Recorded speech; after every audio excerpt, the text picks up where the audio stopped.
dalam duka citaku, aku sedih orang tuaku meninggal, aku sedih keluarga aku mengalami pergumulan, tapi aku punya Allah yang menolong aku untuk melihat peristiwa ini dalam perspektif yang lebih luas.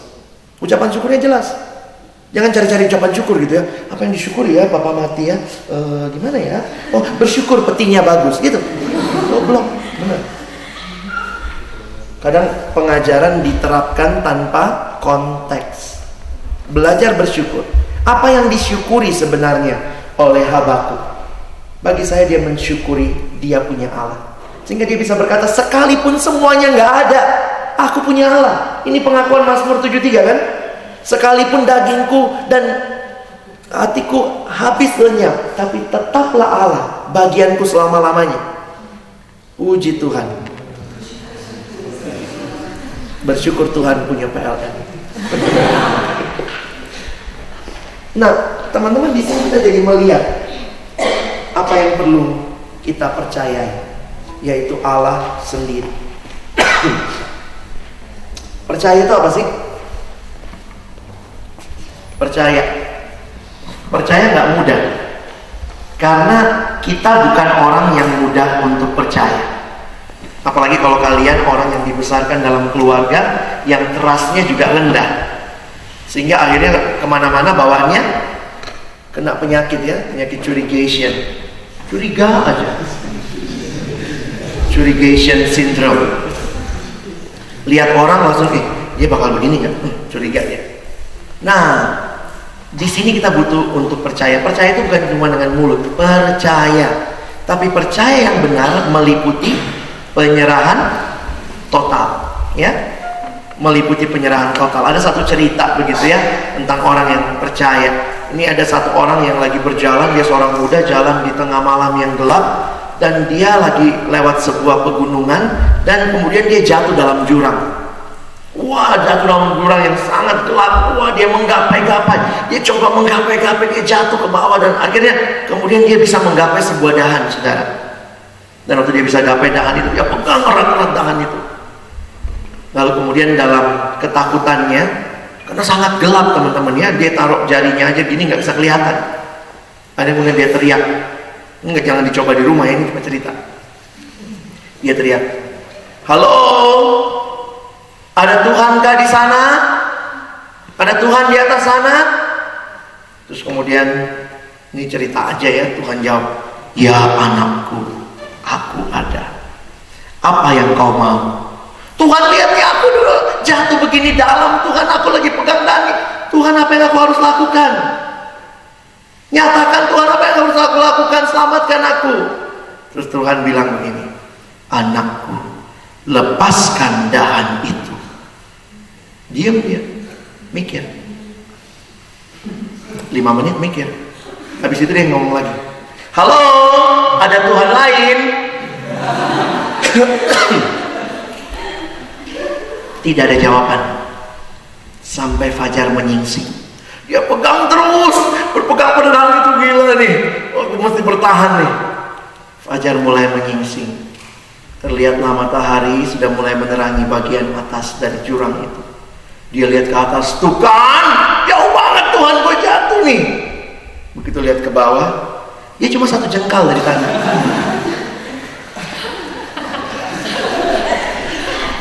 Gampang nggak percaya? Mudah.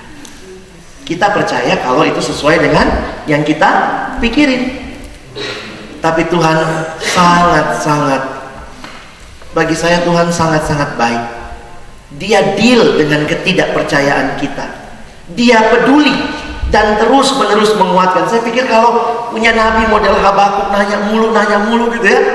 Tapi Tuhan sabar. Tuhan tunjukkan, bahkan Tuhan bawa dia jadi pengalaman sukacita, beriman kepada Tuhan, dan mulai lagi percaya. Tuhanku ada, Tuhanku hidup.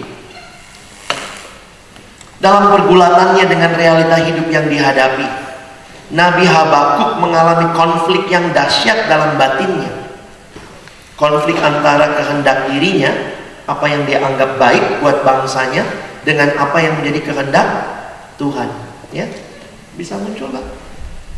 Oh bisa ya. Tapi udah mau selesai juga sih. Bergumul dalam doa memang tidak terhindarkan dalam kehidupan orang percaya yang sejati. Tetapi masalahnya bagi kita apakah dalam pergumulan itu kita berjalan ke arah yang benar, ke arah pertumbuhan. Saya pikir itu yang harusnya kita ingat. Apakah pergumulan-pergumulan itu menolong kita melihat Tuhan? Saya tidak tahu seberapa kamu menggumulkan bangsa ini. Kapan terakhir berdoa buat bangsa ini? Mudah-mudahan kita bukan cuma jadi orang yang senang kuliah hukum lalu mau jadi ahli hukum, tapi kamu sendiri nggak tahu konteksnya apa, di daerahmu kayak apa, bagian mana yang mau kau benahi. Dan bagi kita orang-orang yang punya idealisme seperti ini, kita perlu belajar dari Habakuk gitu ya. Next. Bergumul dalam doa memang tidak terhindarkan dalam kehidupan orang percaya sejati. Next. Pergumulan ke arah yang salah tidak membawa seorang bertumbuh dalam Tuhan. Karena akhirnya doa menjadi sia-sia, terbentur langit-langit atap dan jatuh kembali di bumi. Ini ungkapan yang digambarkan ya. Tidak peduli seberapa rajin dan tekunnya seorang berdoa, doa menjadi tidak berguna selama sikap dalam berdoa tidak berubah. Kalau kamu datang dalam doa dengan curigation, Tuhan kayaknya sayang gak ya sama aku ya? Gimana ya? Ya saya ngeliatnya sih Tuhan sabar ya. Kalau boleh cerita lagi lah pergumulan. Pernah dalam satu masa hidup saya, bukan sekali waktu tapi sering waktu, ketika saya menjadi hamba Tuhan, salah satu pergumulan besar yang saya gumulkan adalah uang. Sadar banget ya, hidup butuh uang. Tapi saya belajar satu hal bahwa bukan uang yang pelihara hidup saya, tapi Tuhan. Dan itu perjalanan iman sampai hari ini. Setiap kita pasti punya kelemahan. Nah, pergumulan saya waktu itu adalah uang. Ketika saya mau jadi staff, saya dekat sama Kak Vivi, lalu kita share. Dan saya akhirnya memberanikan diri menanyakan, Kak, kalau waktu itu ya di Perkantas staff, berapa gajinya? Saya sudah kerja di bank dan gaji saya lumayan lah ya. Dan waktu Kak Vivi sebutkan jumlah gaji di Perkantas, waktu itu hampir pingsan saya. Itu seperempat gaji saya di bank, dan itu lebih besar kiriman mama saya, papa saya bulanan waktu saya mahasiswa daripada yang akan diterima. Cuma waktu itu dalam pergumulan doa saya udah yakin. Salah satu keyakinan saya adalah melihat dalam satu camp, itu kayaknya Tuhan display ke saya. Bukan lewat firman, Tuhan display di depan hamba-hambanya. Salah satunya Ibu Doroti. Kurus, suaranya menggelegar gitu ya. Seolah-olah Tuhan bilang, aku pelihara dia. Habis itu muncul lagi Bapak Mangapul Sagala. Dia cerita, anak saya 5. Staf Perkantas anak 5. Itu minum susu atau minum air semua? Itu Tuhan kayaknya display ke saya. Tuh lihat, aku bisa pelihara hidupmu. Wah, jadi waktu itu dapat keyakinan, Tuhan bisa pelihara hidup saya. Udah, jadi staf deh. Dan betul, Tuhan pelihara. Luar biasa Tuhan pelihara. Dulu gaji kita nggak seberapa, tapi ada alumni yang suka kasih sembako ya. Kadang-kadang senang juga tuh ya, dapat sembako, gula, mentega gitu ya, bawa pulang. Saya waktu itu dulu waktu saya kerja di bank, saya bisa bawa pulang duit untuk rumah. Ini mah kerjaan saya gitu ya. Tapi waktu itu akhirnya saya pikir Tuhan bisa pakai cara lain. Saya bawa pulang sembako tuh, mama saya seneng aja gitu. Mana menteganya? Gitu. Karena saya bergumul waktu itu, bergumul dengan keluarga untuk jadi hamba Tuhan.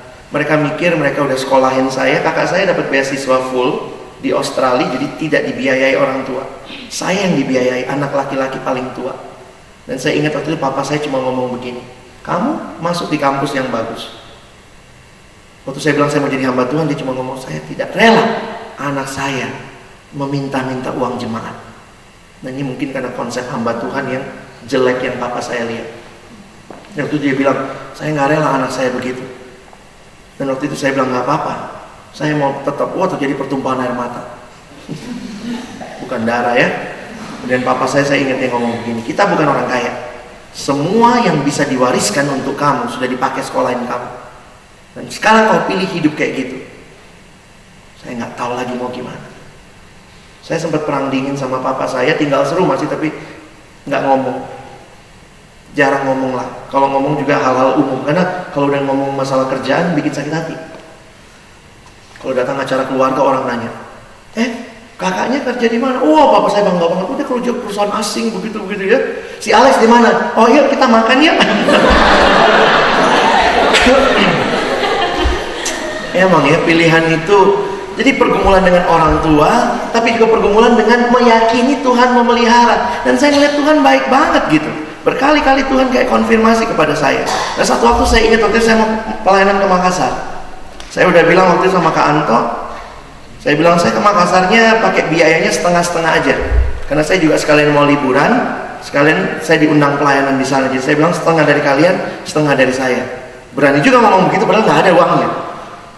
Tapi saya waktu itu meyakini apa? Tuhan kan berkuasa, Tuhan memelihara. Jadi saya bilang gini, Tuhan nyatakan kuasamu, pokoknya saya mau pulang pelayanan loh Tuhan, walaupun ada jalan-jalannya.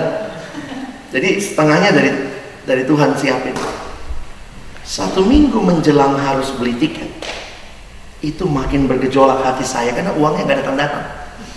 Imannya itu waktu dibenturkan sama realita, ya Tuhan, gue beriman sih tapi kok begini gitu ya. Aduh, bergumul banget gitu. Saya bilang, Tuhan mana uangnya? Dan saya ingat pagi itu saya naik bus mau pimpin kelompok kecil di Depok. Saya di bus gitu, saya mikir gitu. Saya kebetulan waktu itu berdiri gitu, saya mikir terus gitu ya. Tuhan nih, canda. Suruh saya pelayanan, uangnya nggak dikasih. Apa sih begitu ya? Tiba-tiba SMS saya bunyi. Saya buka. Terus ada satu alumni yang udah lama nggak ketemu saya, lagi pulang ke Indonesia. Dia studi di salah satu negara Asia Tenggara. Dia cuman begini, Lex, apa kabar? Pagi ini aku ingat kamu. Bagi nomor rekening dong. Saya nggak pernah hafal nomor rekening saya. Saya kontak dulu sama teman-teman di kantor. Nomor gue berapa? Lalu saya SMS sama dia setengah jam kemudian. Waktu saya SMS sama dia, saya juga cuma mikir ya sudahlah, dia bilang ada berkat sedikit gitu ya. Ya udah sedikit, namanya sedikit ya sedikit. Kita ngarepinnya pokoknya ada mungkin dia kasih gitu ya. Sesudah itu masih di jalan ini karena perjalanan Depok Jakarta jauh. Terus dia bilang, dia kirim lagi SMS, Lex, baru aku transfer pakai banking ya, e-banking gitu ya. Saya transfer sekian. Wah, teman-teman, saya kagetnya luar biasa. Sekiannya itu persis jumlah yang saya butuhkan untuk harga tiket. Persis. Wah, waktu itu nangis lah di bus gitu ya. Sambil berdiri nangis-nangis gitu. Saya juga mikir, ini orang yang ngeliat kali kenapa gitu ya. Apa bunyi SMS itu kali ya. Mungkin nangis karena kita SMS dulu nih. Selamat, Anda telah jadi bapak. Wah, enggak. SMS itu sederhana, Lex. Dan setelah itu kami nggak ada hubungan lagi gitu ya. Di situ saya jadi mikir gitu loh. Tuhan, saya udah beriman, tapi ternyata menjalaninya saya tetap butuh bergantung. Dan saya butuh melihat pekerjaan Tuhan melampaui apa yang mungkin saya pikirin. Saya waktu itu teman-teman pagi itu saya udah mikir minjem uang dari kantor. Kan malu juga gitu nggak jadi ke Makassar, kenapa? Nggak ada duit gitu ya. Saya udah mikir pinjem uang dari kantor, nanti kalau saya gajian saya nyicil. Tapi hari itu Tuhan kasih pelak ini. Dan banyak pergumulan lain yang saya bisa saksikan lah, tanya juga Kak Vivi ya, kami sering saksikan itu berkali-kali dalam kehidupan. Dan mungkin itu cara Tuhan menolong kami untuk melihat iman meskipun mungkin banyak hal yang tidak jelas.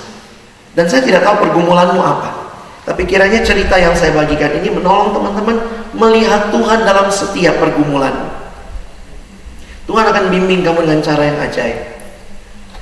Ketika kau bergantung kepada Dia, maka ratapan bisa jadi sorak-sorai, keraguan bisa jadi pengharapan. Bukan cuma keyakinan.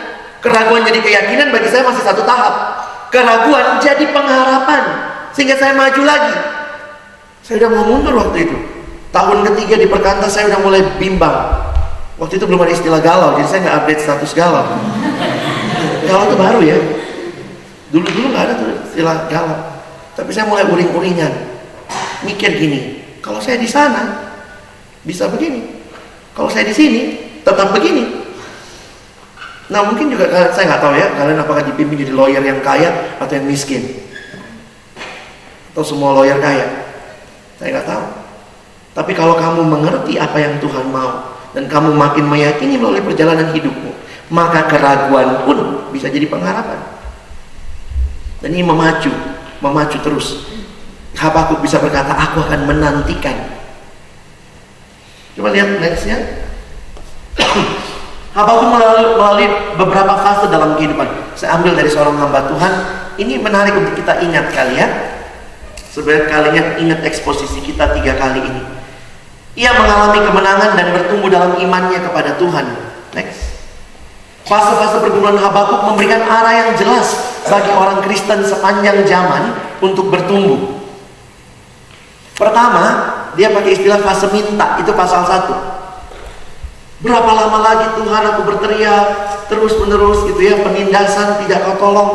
Dia bilang mungkin kita adalah dalam pergumulan doa kita masuk fase pertama, tahap minta. Fase kedua, nah ini yang saya bilang tadi, minta dan dengar. Jadi kita punya doa yang makin bertumbuh itu kalau bukan cuma minta, tapi belajar dengar. Aku mau berdiri di tempat pengintaianku, berdiri tegak, meninjau menantikan apa yang difirmankannya kepadaku. Tapi tahap yang paling tinggi, next, minta, dengar, dan beriman. Itulah pasal 3. Aku akan beria-ria di dalam Allah yang menyelamatkan aku.